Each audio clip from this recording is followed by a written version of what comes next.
If there's one body part that's a clear sign of someone who's brutally strong, someone who doesn't shy away from hard work, and someone who's completely dedicated to developing his physique, in my opinion, that one body part will be a well-developed and dense back for two main reasons. One, back training requires some of the most taxing and demanding exercises for the upper body. You have your heavy rows, pull-ups, pull-downs, and compound lifts. You even have your hip hinges like deadlifts, RDLs that tie in for a well-developed back, as well as the thickness of the posterior chain and the traps. And two, you have so many muscle groups in the entire back that it's not as cut and dry to train like some of the other muscle groups. And if I had to say that there's one body part in the upper body that's the most complex to train, hands down, it would be the back. And when I first started training, I really didn't understand the intricacies of back training. One, how to specifically target the lats, how to hit the upper back and the rhomboids, the rear delts and the traps, the lumbar, etc. And to be completely honest, this really wasn't something I could confidently say I really understood until I was about 10 to 15 years deep into training. And it's also no coincidence that during that time, prior to that, my back was always a weak point. And it really only came up the last 5 years or so to match my physique development, after I learned what I'm going to share with you today. But understand here, this is not basic stuff that you're going to learn from, let's say, reading an article or a study, or stealing training ideas from your favorite influencer on the internet. What I'm sharing with you here are lessons I learned from decades in the gym. So while some of these ideas I'm going to share with you might seem to go against the grain, I encourage you to keep an open mind here and to try some of these things for yourself. And you might be surprised by how much more you could actually improve your back training. So let's jump in. When I first started training, I looked at every back exercise as something that could be lumped into one of three categories. A movement that was specifically to target the lats. That would be things like pull-ups, pull-downs, and pull-overs. A movement that would specifically target the middle and upper back. In general, that would be any type of row. Your barbell rows, your dumbbell rows, or your cable rows. And finally, a movement for the lower back. That would be your deadlifts, RDLs, and your hyperextensions. And don't get me wrong, if I needed to summarize back training for someone who's completely brand new to the gym, this is a fine way to go about it. But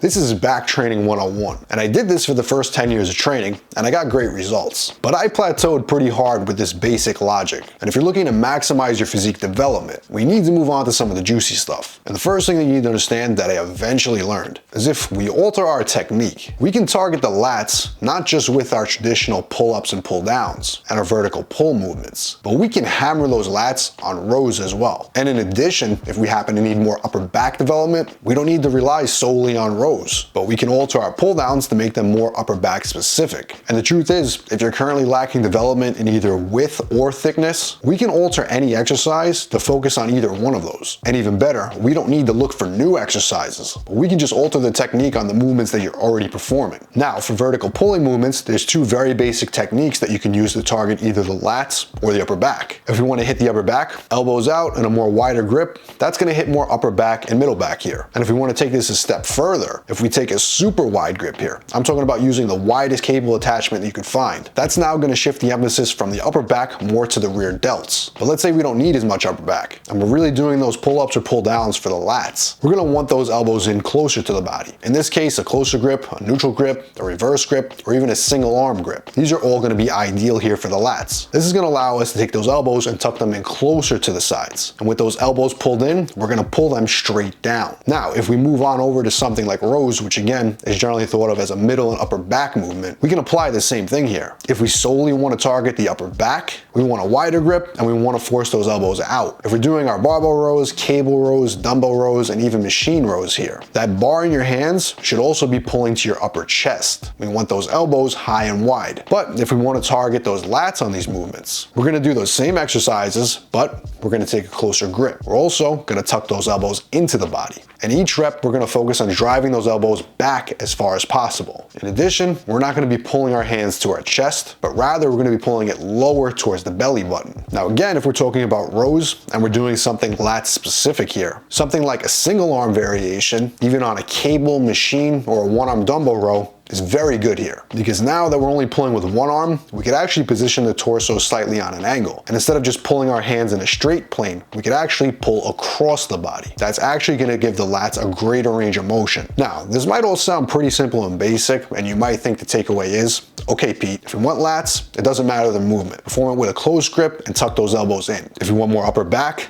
use a wide grip. and make those elbows flare. And that is the first step. But when it comes to developing the entire back, this is what I want you to understand. For the lats and the upper back, you want to train both horizontal rowing and vertical pulling movements. That means for full development of the lats, you should be performing some variation of pull-ups or pull-downs. You should also be performing some horizontal rows with lat-specific technique. And if you want full development of the middle and upper back, you should be performing some vertical pulling movements with upper back bias training technique, and some horizontal rows with upper back focused training technique. Now, a very simple example would be, for lats, an underhand grip lat pull down or a single arm lat pull down. That would be for your vertical pulling movements, and let's say a one-arm dumbbell row or a one-arm machine row for your lat-specific horizontal row. Now, for upper back, we might want to incorporate a barbell row or a T-bar row for our upper back specific row variation, and a wide grip lat pull down or a wide grip pull up for our upper back specific vertical pull movement. And if you do have a bit of an imbalance and you need more upper back or you need more lat specific training in your routine, you should allocate more volume to that area of the body that needs more attention. And you could also